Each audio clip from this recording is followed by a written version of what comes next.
Okay, here's the last part on this handle for now. I got the whole handle to 1500 and rub it down with the True Oil, and I take some of the 1500 that's worn out and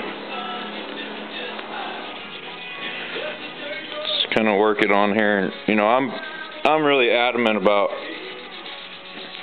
you know, different backings for your sandpaper to not wash things out or to keep things crisp, and I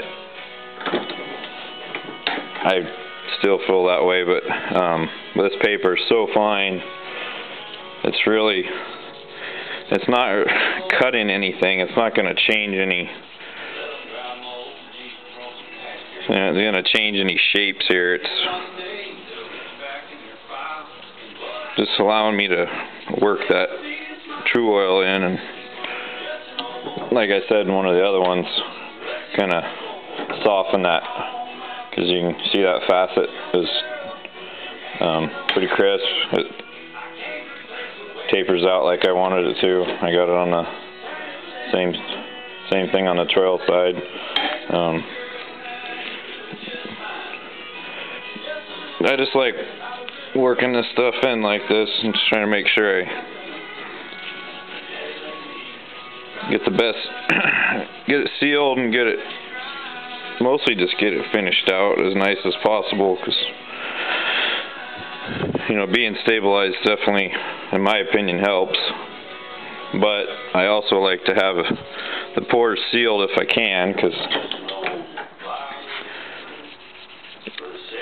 that's just one more thing to help keep moisture and crud out of the wood.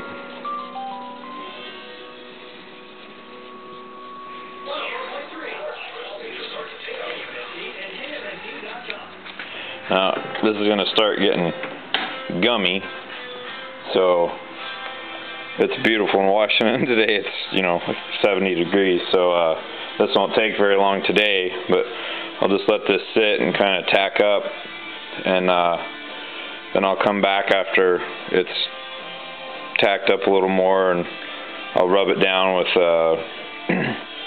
just a clean cloth, and then I can go to buff it. Some pieces I feel like they buff really well on the baller buffer, you know, with the machine. Sometimes I prefer to do this with hand tools and just buff it with cloth and rotten stone, but we'll see on this one. It's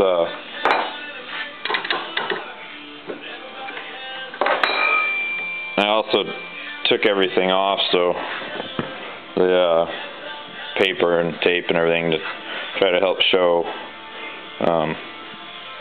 what I was going for here with the facets and transferring those lines down.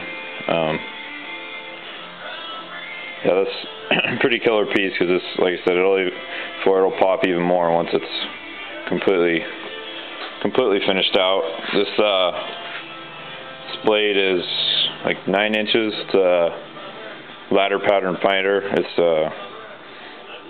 like I said, it's full hidden tang integral. It's at 800 grit right now. The next thing I do, once I get the handle where I'm happy with it, I will flute the bolster right in here, and, you know, all the way around, and just kind of adds a touch to it. It kind of helps break up the lines a little bit without being distracting. And once I get that done, then it's time to clean it up and etch it and finish it out. One last thing, I do have to still break the very edge on that reveal. By using the tape, I have about a 10,000ths reveal. So the wood, basically, I mean the wood is 2 tape thicknesses bigger in dimension than the bolster is. So when I break that edge, it just, I don't know, it just makes it, I think it's a professional little touch. And adds a little bit of function in that if the wood moves a little bit, I don't mean all over the place, but just a little bit, shrinking or swelling or whatever, you're not going to have a real sharp line where the wood and the bolster meet, because that's, you know, it's a little bit proud right now, and it'll always be. The key is doing it evenly. You know, you want it to be proud the same amount here, all the way around. You know, that's one thing you see sometimes is guys do this, but they, you know, they're not down the same depth or the same amount of reveal around the bolster or a spacer or whatever, and it looks kind of, well, it looks kind of tacky, really, to me. But you know, it's harder to get it down that way. To me, it's a lot harder to do that with the reveal than it is to just, you know, I could go over to the disc sander and just sand those completely flush and be done with it. But I like how the reveal will be. So anyway, I gotta let that tack up some more and then move on from there.